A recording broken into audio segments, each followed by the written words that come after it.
Happy Black History Month! Happy Black History Month! Every February we celebrate Black History Month in the United States. Here's how the month-long holiday got started. Black History Month. In 1926, Carter G. Woodson spearheaded the movement to celebrate and educate people about African American history, leading to the establishment of Negro History Week. Negro Week officially transitioned into Black History Month in 1976 when President Gerald Ford federally recognized the entire month. This came about as the civil rights movement grew and activists ushed for a longer period to celebrate Black history beyond just a week. Carter G. Woodson chose February for Black History Month because it coincides with the birthdays of two significant figures in the fight against slavery, Frederick Douglass and Abraham Lincoln.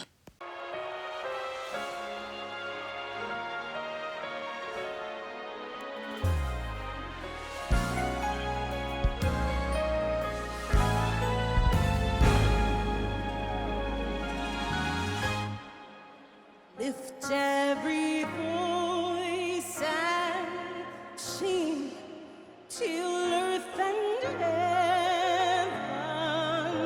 ring, ring with the harmonies of liberty. Let our rejoicing rise high as the listening skies. Let it resound loud as the rose sea. Lift Every Voice and Sing was written by James Weldon Johnson, sung by his brother J. Rosamond Johnson. They were staple figures in the Harlem Renaissance. The Harlem Renaissance took place in the 1920s when a migration of African Americans dissatisfied with the racial conditions of the South moved to Harlem, New York, and started a rich movement of intellectual and cultural revival of African American music, dance, art, fashion, literature, politics, and scholarship. Lift Every Voice and Sing was proposed in 2021 to be the national hymn of the United States. The song is often referred to as the Black National Anthem.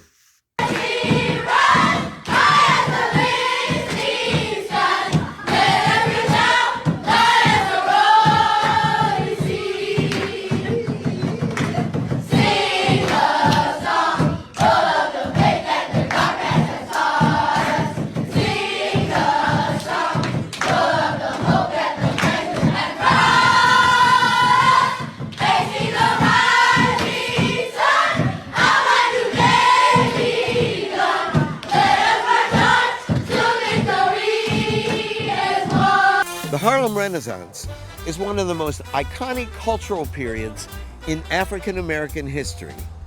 Throughout the decade of the 1920s, Black writing, art, and music flourished, ushering in a cultural revolution that rocked the United States. One of the most important factors that accounted for the rise of what we know of as the Harlem Renaissance is the migration of Black peoples from the South to urban centers like Harlem. The Jim Crow era began after Reconstruction, and every Southern African American had to think about, what should we do? Should we go or should we stay? For many of these people, it was a matter of life and death, literally. Sometimes in the most repressive times, we create the most extraordinary art. I ain't mistaken, here comes something now.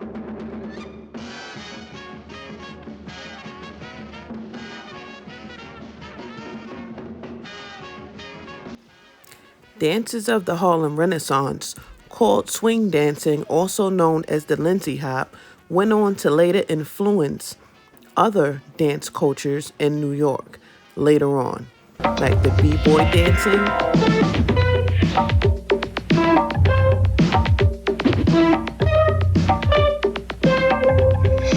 everyone had a chance to and the Get Light culture.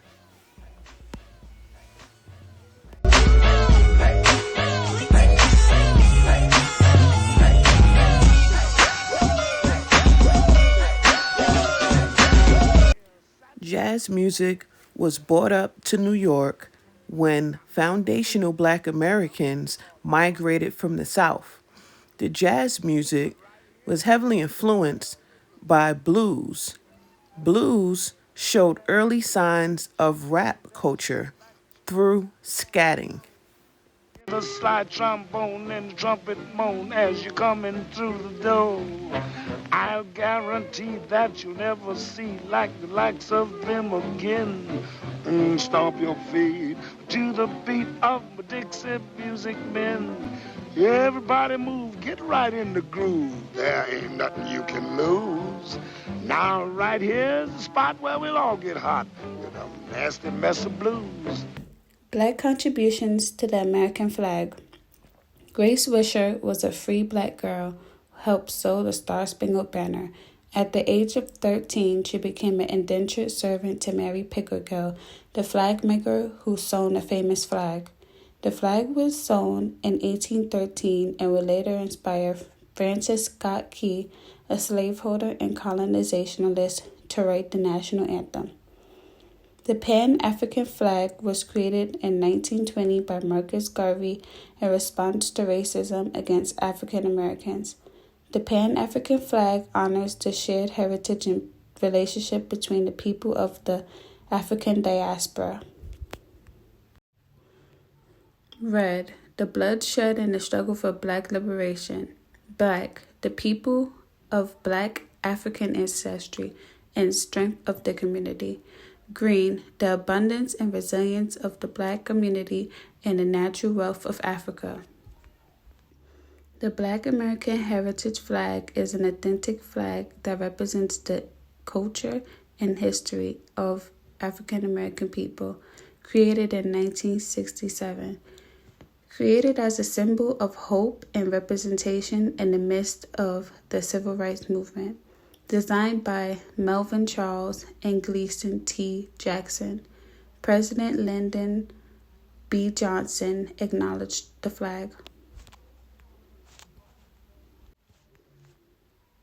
The gold-colored blunted sword represents the feeling of having pride and also knowing when you have a blunted sword, when you blunt it, you learn to curdling the earth. He continued, the wreath, which we also add in the color gold, symbolize peace, prosperity, and everlasting life. Red was chosen to represent the rich blood we shed for freedom, justice, and human dignity, and the color black was for the pride in our pigmentation. Melvin Charles, 803 Black History Heritage Flag. Frederick McKinley Jones invented the first portable air conditioner. Jones was an African-American inventor who also created refrigeration systems for trucks, portable air conditioners less used in military hospitals to keep wounded soldiers comfortable. Refrigeration systems for trucks allowed perishable goods to be transported long distances without spoiling, which revolutionized the food industry. Frederick Jones also invented a refrigerator for military field kitchens. As well as a self-starting gas engine, he invented devices for movie projectors and box office equipment. He held over 61 patents for his innovations in refrigeration and air conditioning systems. Patricia Arabath was an American ophthalmologist and humanitarian. She invented laser-phaco cataract surgery and was one of the first Black women to be inducted into the National Inventors Hall of Fame. Born November 4, 1942 in New York City, she lived until May 30th, 2019. Bath was the first African American to serve as a resident in ophthalmology at New York University. She was also the first African American woman to serve on staff as a surgeon at the UCLA Medical Center. Bath was the first African American woman doctor to receive a patent for a medical purpose. A holder of 5 patents, she founded the nonprofit American Institute for the Prevention of Blindness in Washington, D.C. Augustus Jackson. lived from 1808 to 1852. He was an African-American chef and confectioner from Philadelphia, Pennsylvania. Jackson is known as the father of ice cream because he improved the process of making ice cream and introduced new flavors. He worked as a chef in the White House for 20 years. Jackson developed a technique for mixing salt with ice to lower the freezing point, which made ice cream creamier and smoother. He also introduced better storage methods to keep ice cream from melting too quickly. He sold quarts of eggless ice cream from $1 each to other Black-owned patrons in Philadelphia. This eggless style became known as Philadelphia style ice cream. Jackson's innovation laid the foundation for modern ice cream production. Lewis Howard Latimer, 1848 to 1928, was the black inventor who improved the carbon filament for the light bulb. His work made electric light more affordable and practical for consumers. Latimer improved the light bulb by creating design, making the carbon filament more durable and longer lasting than earlier filaments, thus making incandescent light bulbs safer, less harsh, and more affordable than gas lamps and arc lights. His work helped transform the average American home after nightfall. Latimer also made other improvements that developed better outcomes, like improvements to the telephone and the air conditioner.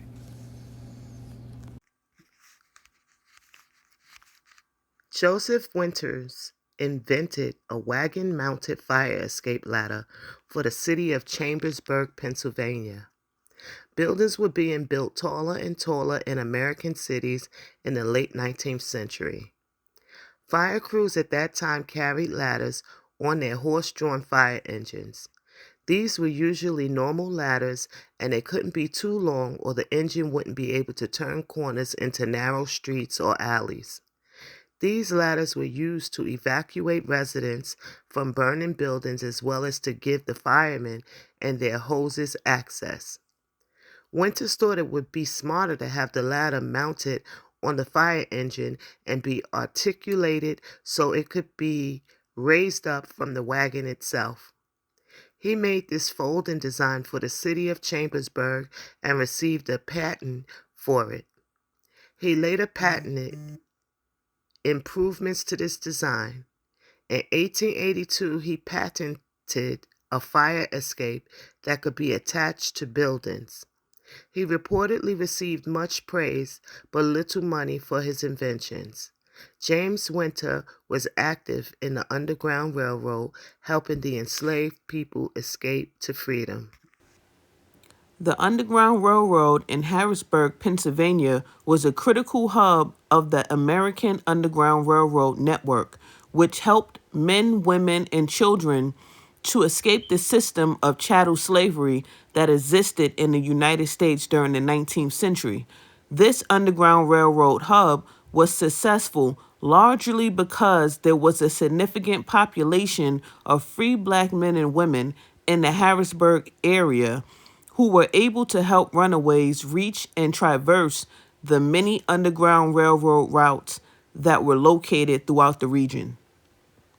This is the man who made this technology happen. This is the programmable remote control, and this is the creator of this very innovative technology. I say Dr. Joseph Jackson. Dr. Jackson, how are you doing today? Just fine, Ray, just fine. It's truly an honor to be here on camera with you today, a living legend in science. Let the viewing audience know, where were you born, Dr. Joseph Jackson? Jefferson Parish, Louisiana. This is just right across the Mississippi River from New Orleans in Louisiana. All right. Now, in your early years, did you attend public or private school? I went to public school, yes. Up to the 7th grade. Now, what was the racial content of the school that you attended when you went? Yeah, 100% black at that time. We're talking about, well, I was born in 37, so it was all black until they changed and integrated the schools. So how did the textbooks that you were taught by, the curriculum that you were required to learn in your early years in school, how did it make you feel about being a young black person in America? Well, I didn't really realize it at the time, but later I found that the textbooks that was handed down to us was about 12 years behind what the white children had in the area, okay? And whenever we got books, they were new to us, but they were already used and was 10 or 12 years old, by the time they got handed down to us. So, yeah, that's a fact. Did you what type titles were the books that you read? Were you taught the Little Black Sambo? Did y'all read that, or did they teach you about slavery while you were in early school? I learned about Little Black Sambo. I also learned a lot of old anthems with Stephen Foster, Old Black Joe, and various songs that we had to sing every morning in assembly and so forth. Yeah, it was quite. They tried to embed into us that side, the negative side as far as blacks are concerned, the Sambo and so forth, eating thousands of pancakes and so forth. Yeah. We're working on rewriting the American history book to include contributions made by people like yourself. How do you think books that include the accomplishments of African Americans and other ethnic groups will help improve race relations in this country? Well, it will instill a sense of pride into our young children, especially the children now, because what they see on TV is that we run fast, jump high, and bounce rubber and do various things. And once they get to see all of the accomplishments and contributions that blacks have made, such as inventors, as a founder of the Black Invention Museum, we've authenticated over 1,500 items that was invented by blacks. So, and when young children visit the Black Invention Museum and they see these items, they're shocked because no one tells them about these items. Obviously, they know about a few things, Madam C.J. Walker and the straightening comb, and Garrett Morgan with the traffic signal, but there's just so many other significant ideas, things like the flush toilet and so forth that's used in everybody's home around the world. Nobody knows that a black man invented that commode, okay? So these are things that we have to enlighten our young children with, because they will mimic and they will, whatever they see out there, that's what they will gravitate towards. So it's the hip hop and the rap and whatever. That's why everybody want to be a rapper or a hip hopper or a baseball player, basketball player, football player, because that's what they see. If a little more attention was paid to the scientific side and the other creative sides of blacks, then that will give them some alternatives and other things to look at that we've achieved. But it's incumbent upon us as a race of people to be able to get this information out. People like yourself, Ray, that's working towards doing something like this. I just had an interview with a young man from down in Mounds Bayou, Mississippi.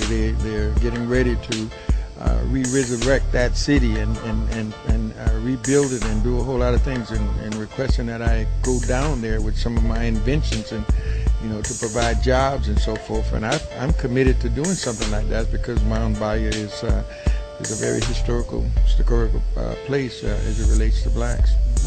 All right, now, Dr. Jackson, how did you get into the electronic field?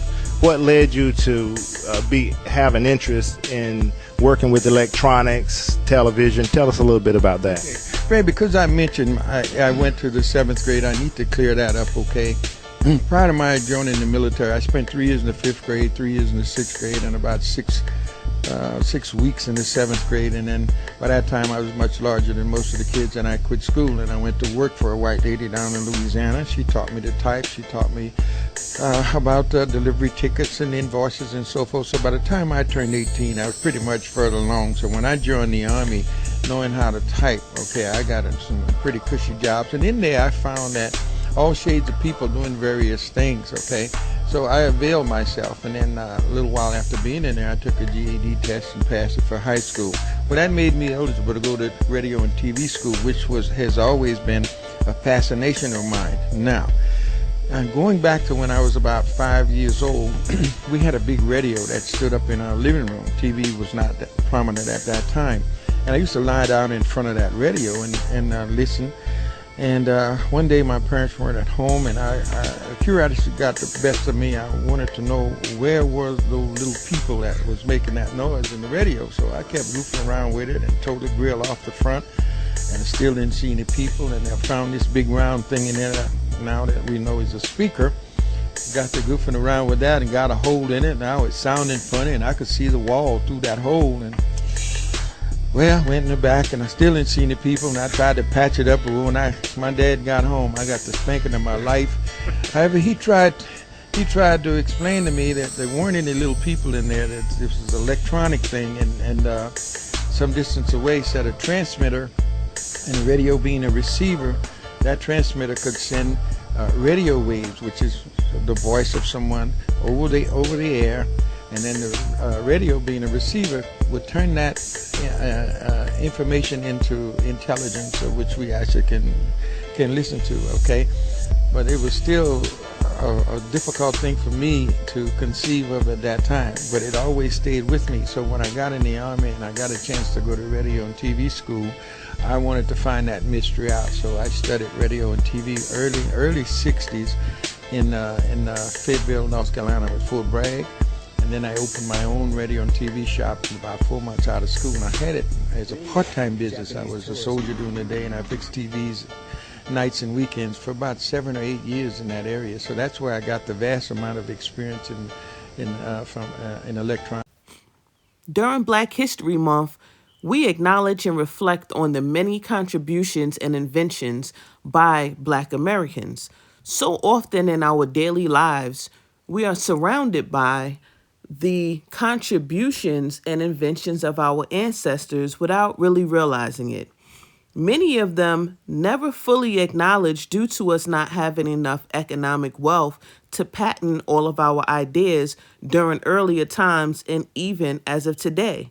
We can learn and be inspired by those that came before us on how to maneuver through our daily challenges. It is up to us to continue to forge our way forward. I would like to shed some light on our cultural connection to the Statue of Liberty. The Statue of Liberty was gifted to America by France in 1884, almost 2 decades after slavery was officially abolished. The Statue of Liberty is a symbol of democratic government, Enlightenment ideals, and the abolition of slavery. Many don't realize that the statue has broken shackles on her feet.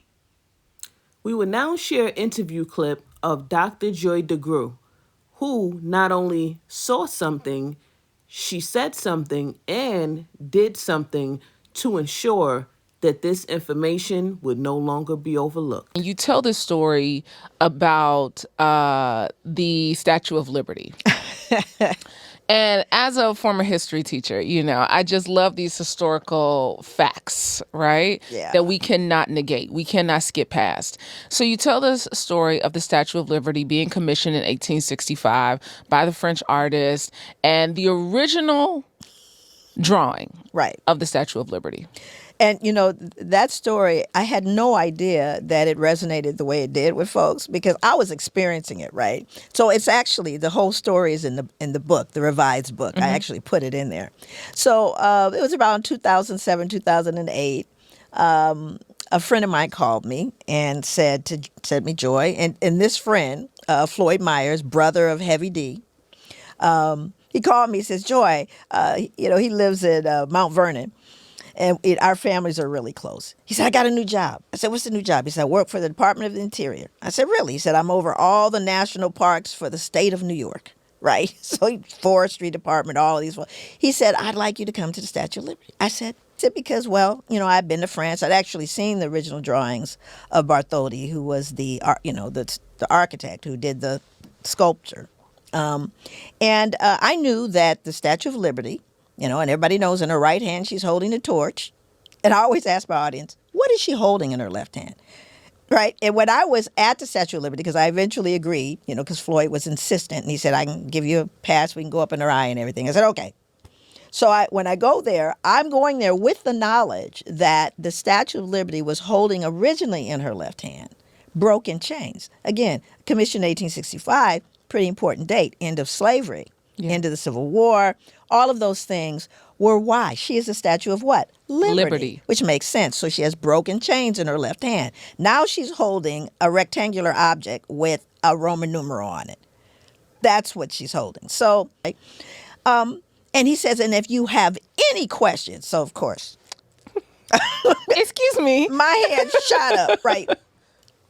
And I said, I was wondering if you're going to talk about the chains, right? So now you got to understand, every 20 minutes, thousands of people are getting off that ferry, coming to Ellis Island, coming to Statue of Liberty. So I say something about chains, and now you got people translating it into different languages. They go, she said something about chains, right?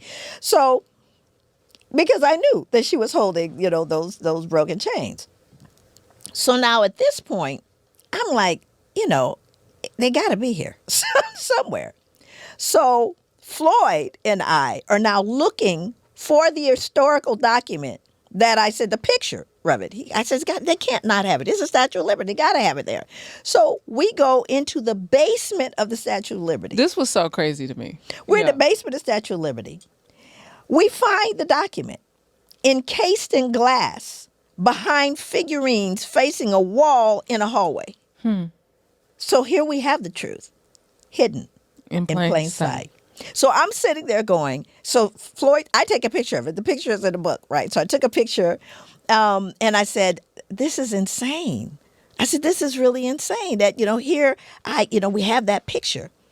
Well, I then asked my audience, who won the argument? Because Bartholdi insisted that the chains remain. He really did. He was adamant. He was an advocate for abolitionism. He said the chains got to stay.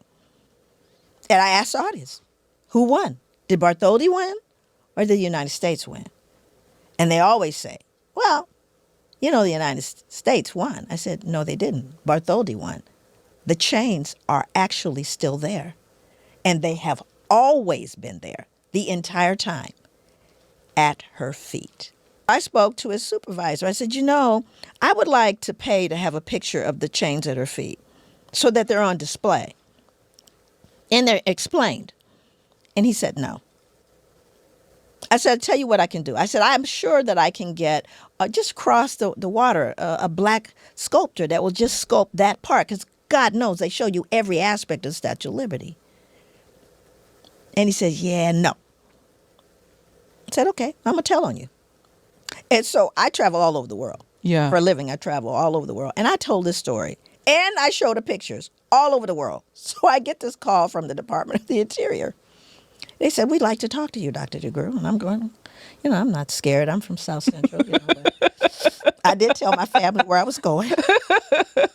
So they call me and I come over and his boss, I think it was his boss's boss, who said to me, Dr. DeGruy, we want to, apologize and we want to acknowledge that we've been negligent and we want to correct this. We want to immediately correct this. And the first thing we want to do is, we want to hire you to train all our rangers. I said, okay.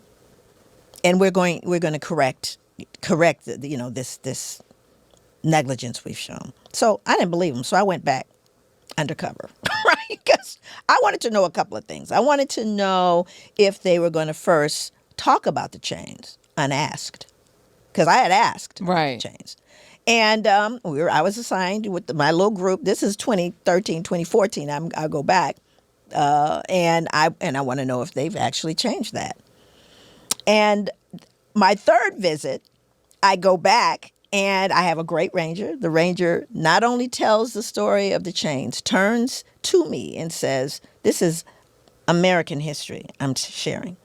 It is your history and it is my history. And I am proud to tell the story. It's a white ranger, right? So I'm thinking, great, this is wonderful. And the next thing I know, on the second visit, I had seen the picture displayed and all that was great. But then in 2019, May 23rd, the Washington Post They now have a museum that wasn't there, and they have a huge museum now at the Statue of Liberty. And it says the Statue of Liberty was designed to celebrate freed slaves, not immigrants. Its new museum now recounts. And it goes on to explain that the immigration came later. Right. Years later it came. It was literally commissioned to celebrate the end of slavery. 40 Acres and a Mule was a promise to give land and resources to formerly enslaved African Americans after the Civil War. It was the first major attempt to compensate free slaves. The idea came from a meeting between Union General William T. Sherman and 20 leaders in Savannah, Georgia in 1865. The meeting resulted in Field Order 15, which reserved 400,000 acres of Confederate land for freed people. The order stated that each family would receive 40 acres of tillable ground. President Andrew Johnson reversed Sherman's order after Lincoln's assassination. This gave the land back to its former Confederate owners. Many African Americans were left with few options but to become sharecroppers. You really about to do it? 40 Acres and a Mule, this is bigger than the music. You really about to do it? Yeah, they tried to rig the game, but you can't fake influence. They get on it like that. Hey, I'm tripping, I'm sliding, I'm riding through the back like The Black experience in America has been filled with many adversities. But with our intellect and strength, we always manage to rise. You may write me down in history with your bitter, twisted lies. You may trod me in the very dirt, but still like dust, I'll rise. Does my sassiness upset you? Why are you beset with gloom? Just because I walk as if I have oil wells pumping in my living room. Just like moons and like suns with the certainty of tides, just like hope springing high, still I rise. Did you want to see me broken, bowed head and lowered eyes, shoulders falling down like teardrops, weakened by my soulful cries? Does my sassiness upset you? Don't take it so hard just because I laugh, as if I have gold mines digging in my own backyard. You can shoot me with your words, you can cut me with your lies, you can kill me with your hatefulness, but just like life, I'll rise. Does my sexiness offend you? Oh. Does it come as a surprise that I dance as if I have diamonds at the meeting of my thighs? Out of the huts of history's shame I rise. Up from a past rooted in pain I rise. A black ocean leaping and wide, welling and swelling and bearing in the tide. Leaving behind nights of terror and fear I rise. Into a daybreak miraculously clear I rise. Bringing the gifts that my ancestors gave. I am the hope and the dream of the slave. And so, wow. There I go.